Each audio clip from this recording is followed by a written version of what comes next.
Hi, Karina here, your Lucid Living Coach. How's everyone doing at the very last degrees of Pisces for Chiron?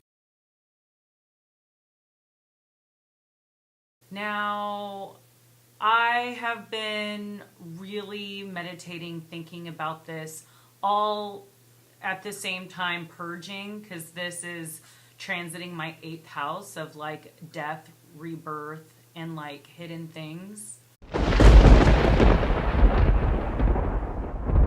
What is Chiron? That's a good question. Chiron, what is a minor planet? It's a comet. It's ice, mostly ice. It has a lot of human qualities. It is a centaur.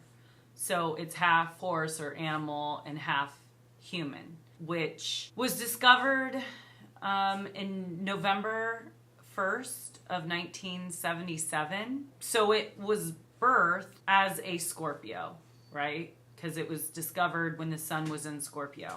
And it was also the year of the snake. Hence, I'm wearing my snake necklace because this transit has a lot to do with shedding of the old skin and to let the new shine through.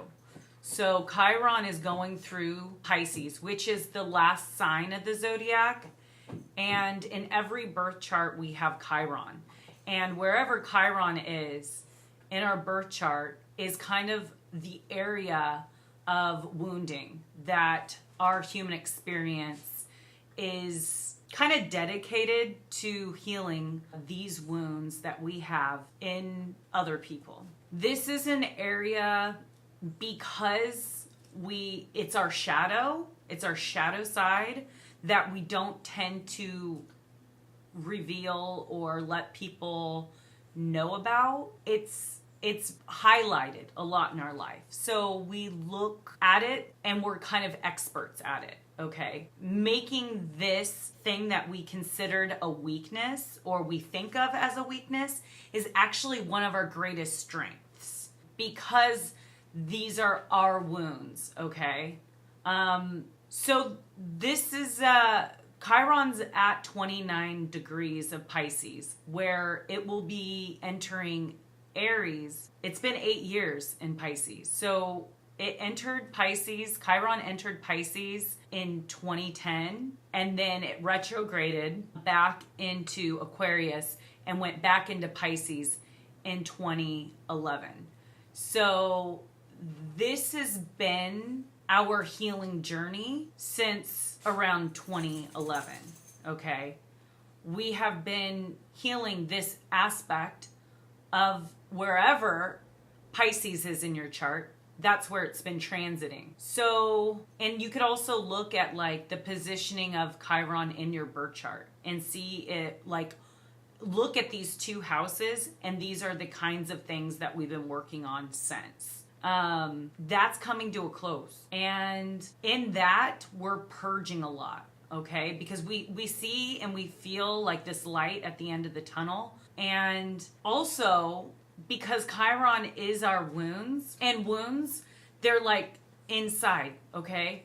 So let's say if we start expanding and we started opening our heart chakras or something like that, when it last time, let's say that was opened, it was damaged, okay? Or there was some kind of trauma there. So now that we're opening our heart chakras are opening again, these old things are coming out. So it's kind of like a door that's been dormant, right? It's been shut. And then the door opens because it wants to expand and it wants to experience connection, right? Then what happens is the stuff that was in there starts to rear its ugly head, okay? And then we start to be more recluse and we start questioning if this is even safe. So these are kind of the wounds that we're looking at, and it's really a reflection and getting to know like our relationship that we have with our higher self as well as our ego. And it's the time of turning over the soil, preparing the dirt for the new seed. And sometimes when you haven't turned over the soil in a while, it's hard And things might be in there, like, worms or like bugs or maybe trash that you just need to clear out and kind of get the soil ready now that the rain is coming and it's like wetting the soil, and it's getting easier as we release and cry, because Pisces is a water sign, and it's a connection with all, and it's connecting with the ebb and flow of life, okay? And it's mutable. So we're coming into a lot of mutable energy because this full moon is in Virgo. So Virgo is opposite of Pisces. So the sun will be 0 degrees Pisces, and the moon will be at 0 degrees Virgo. And then Chiron will be at 0 degrees Aries, where it just entered. So there is a huge relationship and a conversation happening between the sun, the moon, and Chiron.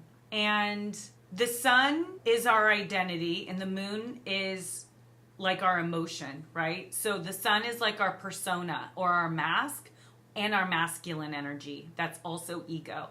And then the moon is the feminine. It's the hidden things. It's the unseen. And they're opposing each other.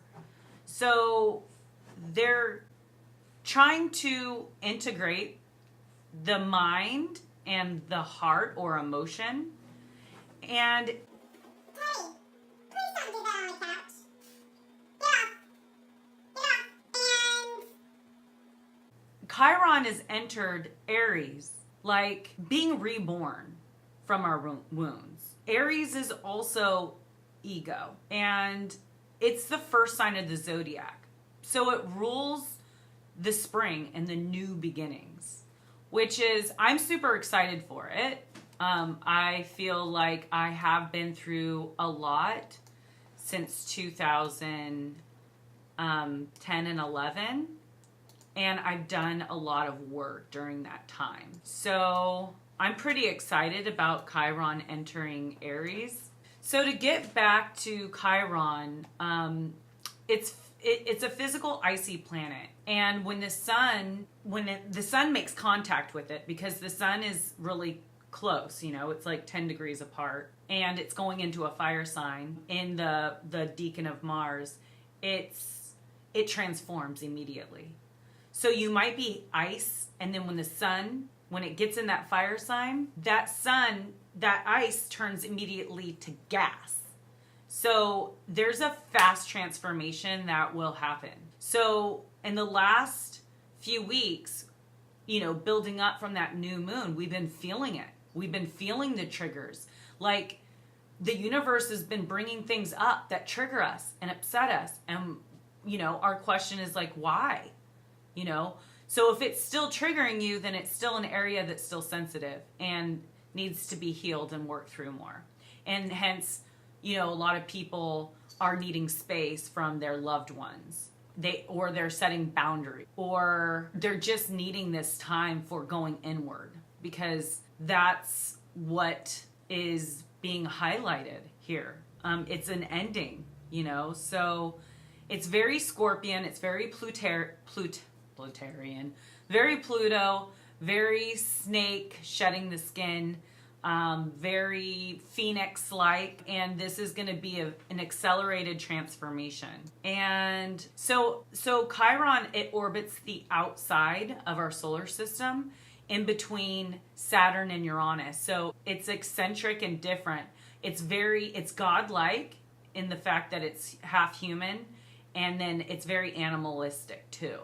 So it's balancing the spirit and the physical reality.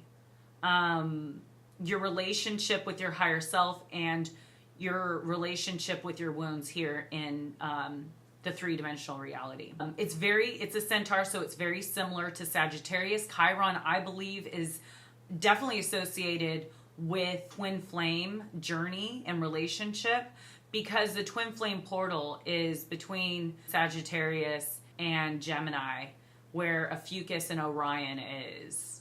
And Chiron is a centaur as well. And the thing with Chiron, they call the Chiron the wounded healer. because it heals others, but it can't heal itself. So it's the teacher that could not heal himself, but he can heal everyone else. And in turn, by healing others, they can then turn around and heal other people as well. So it's like, I feel like when you heal others, you in turn heal yourself, but you can't heal yourself, not Chiron. So Chiron is much like the human experience of like inadequacy and wounding your sensitivities, weakness, pain over an uncompensated healing and rejuvenation. So it's like redemption. It has a lot to do with like redemption of self and your wounds and stuff. Scorpio is associated with Pluto, which is the god of the underworld, a symbol of death and renewal. So we can learn Chiron is a painful aspect within ourselves that is needing this attention and healing in this current life. We get closer and closer to being our best version as we help one another heal these shadow aspects that we can see as our greatest weakness, but in actuality, it's something we've been mastering, and it turns out that it's one of our greatest strengths. So the last time Chiron was at 0 degrees Aries was 1969. Okay, this is when the Beatles gave their last public performance. Also, the first man landed on the moon, July 20th, which is when the sun was in Cancer, which is ironically the ruler of the moon. So that's kind of like, kind of a cool little tidbit that, we had discovered and started our study on the moon during Cancer season. So also, the most studied meteor hit Mexico. Okay, it's Chihuahua, which is a dog, which is masculine, right? And it's let me see if I can pronounce this. Valle de Allende. I don't know, but I ended up buying myself a piece of the meteor. So this meteor is the most studied meteor in history because it was discovered in February of 1969, and that's when they were studying the moon as well. So they were really into this meteor, which is 12 billion years old. So it's older than our solar system. And look, can you kind of see? I'll take it out. It's very grounding. That's why I thought I'd get it during this really tough transit. For me to really ground. It's really important for me to stay with both my feet on the ground. And so I even see like a little moon marking, and that's like why I got it. Do you kind of see the little moon? Oh, it's kind of hard to see. But yeah, I mean, our solar system and our Earth is around, I think, like 4.5 billion years old, and this is 12 billion years old. So this is the one of the most like oldest meteors that have been studied.